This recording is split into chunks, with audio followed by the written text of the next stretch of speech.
През 1832 година в село Чепеларе е поставено началото на образованието в почти малкото и почти никому неизвестно селище.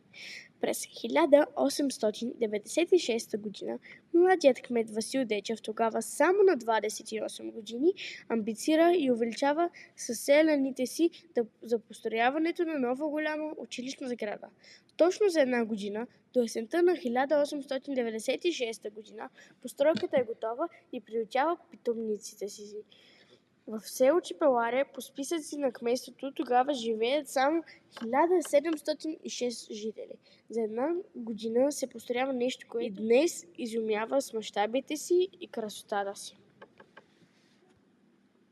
На 16 ноември 1944 година е публикуван указ на Министерският съвет за преобразуване на редица непълни реални училища в страната в пълни гимназии.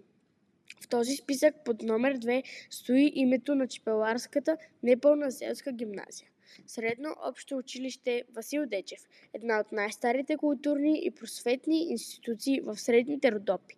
В продължение на повече от столетие то обучава и възпитава и създава образовани и културни хора, продължители на дейностите му, традиции и същевременно модерни и развити личности, адекватни на високите критерии на съвременния свят.